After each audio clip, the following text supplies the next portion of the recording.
Namaskaram. 1,000 names and 1,000 stories. 365th name. VIKSHARAAYA NAMAH. Akrura, a noble-minded from Yadukula lineage and a relative of Lord Krishna, was respected for his devotion and wisdom. Krishna cherished Akrura dearly and revered him for his wisdom and devotion. Yet in this world, bound by the play of Maya, even the noblest of souls may at times find their minds swayed. So it was that Akrura, though virtuous by nature, once found his heart momentarily clouded, a reminder that on this earthly plane no one is entirely beyond the reach of temptation. Now there was in Dwaraka a man named Satyajit, blessed by the sun god with the magnificent Shamantaka Mani, a gem of unparalleled brilliance. This gem was no ordinary treasure. Wherever it was kept, it yielded a bounty of gold every single day, and it was believed to ward off famine and misfortune if possessed by a virtuous person. Satyajit's daughter, a beautiful and strong-willed Satyabhama, was the pride of her father's heart. Many sought her hand in marriage, for her beauty was matched only by her spirited nature and her lineage. Akrura, Shatadhanva, Kritavarma secretly desired to marry Satyabhama.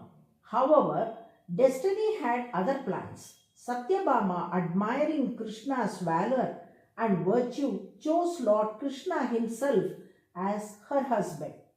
This turn of events ignited a burning jealousy in the hearts of Akrura, Shatadhanva, and Kritavarma. Their hopes crushed, they nursed their anger and over time began plotting revenge. They conspired to kill Satyajit, Satyabhama's father. Encouraged by Kritavarma, Shatadhanva killed Satyajit when Krishna was away from Dwaraka. He stole the Shamantaka Mani from Satyajit and handed over it to Akrura to be kept in safe custody. Akrura left for Varanasi with the gem and started performing many yajnas through the wealth obtained through Shamantaka Mani. When the news broke, Dwaraka was thrown into turmoil. Satyabhama, grieving the brutal death of her father, rushed to Krishna and tearfully laid the crime before him. To uncover the truth behind the heinous crime, Krishna dispatched his trusted spies to investigate. They conducted a thorough inquiry and soon returned with their report that it was Shatadhanva who had slain Satyajit, and he had also stolen the Shamantaka gem. Though all-knowing and ever aware of all that transpires in the universe, Krishna chose to conceal his omniscience and spoke to Balarama as though learning the matter anew. With calm resolve, he said, "Brother, the Shamantaka Mani, the gem that yields gold each day, has been stolen by Shatadhanva after he treacherously murdered Satyajit. Let us set out at once to pursue him and discover or recover the gem."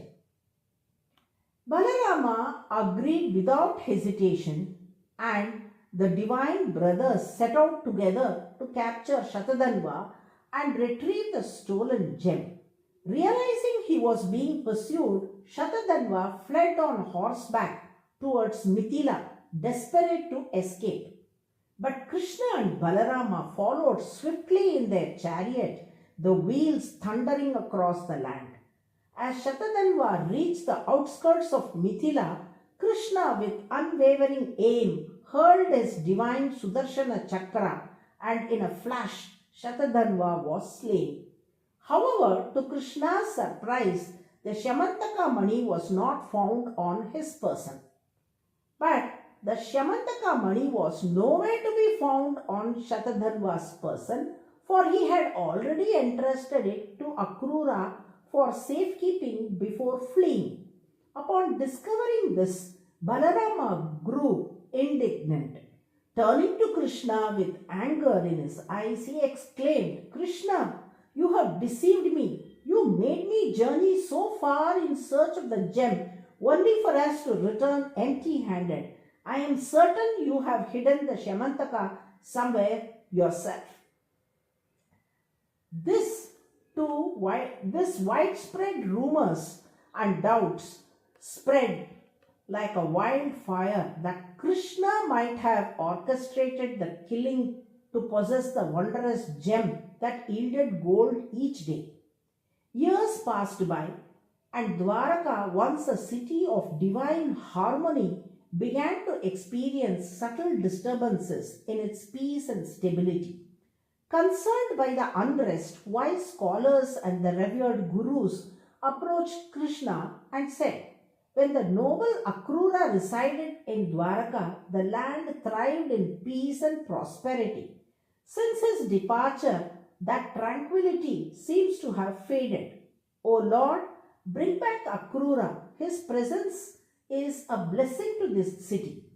Recognizing the truth in their words and recalling Akrura's former devotion and righteousness, Krishna agreed. He sent word to Akrura, who was then residing in Varanasi, and with affection and honor brought him back to Dwaraka. When Akrura arrived at Krishna's royal court, the Lord welcomed him with warmth and dignity. Then, before the assembled nobles and elders, Krishna turned to him and spoke with gentle firmness. "Akrura, the people of Dwaraka have long harbored doubts about me. They believe I stole the Shamantaka money. Out of regard for you and to protect your name, I chose to remain silent. I did not even reveal the truth to my own brother Balarama.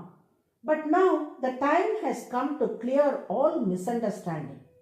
I ask you, reveal the gem publicly and let the truth be known." Moved by Krishna's words and his magnanimity, Akrura stepped forward. With humility, he produced the radiant Shamantaka money and presented it before all. The jewel's brilliance lit up the court, but even brighter was the light of truth that now shone upon the gathering.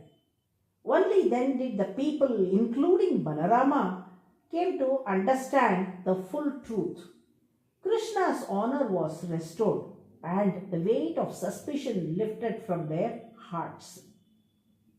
As Akrura revealed the Shamantaka money before the court, a hushed anticipation filled the hall. All eyes turned to Krishna, wondering to whom he would entrust the radiant gem. Would it be given to Satyabhama, the daughter of its original owner, Satrajit? Would it be offered to Balarama, his elder brother? Or would Krishna, the rightful protector of Dharma, keep it for himself? Breaking the silence, Krishna turned to Akrura and spoke with serene clarity. "Akrura, I know well how you have used this gem in the service of righteousness, performing yagnas and sacred rites for the welfare of all. Your intentions have been pure and your actions noble. Therefore, I declare that the Shamantaka money shall remain with you, so that you may continue your good work and bring prosperity through your devotion." The court, moved by Krishna's wisdom and fairness, received his judgment with reverence. The doubts were dispelled, harmony was restored, and the gem, once a source of conflict, became once more an instrument of Dharma. Overwhelmed with gratitude, Akrura bowed before Krishna and spoke with heart full of humility. "O Krishna, though I once desired Satyabhama, who is none other than the embodiment of Bhumi Devi, and took the Shamantaka money out of selfish longing, you have shown me nothing but compassion. In your mercy, you spared me, guided me, and even honored me before all. I now realize the folly of my actions, and I turn over a new leaf with a cleansed heart. From this, we learn a profound truth. The Lord's love for his devotees is unchanging. Even when they stumble, he does not abandon them.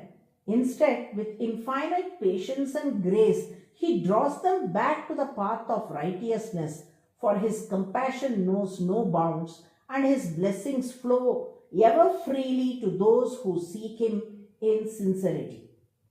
Kshara means that which diminishes or perishes. Viksharaha means that which does not diminish. Since Lord Vishnu always bears an unwavering and undiminishing love towards his devotees, he is called Viksharaha, the one whose love never fades. This is also the 365th sacred name in the Vishnu Sahasranama. By chanting VIKSHARAAYA NAMAH, the Lord reveals to his devotees his unfailing and boundless love. Narayana, Narayana.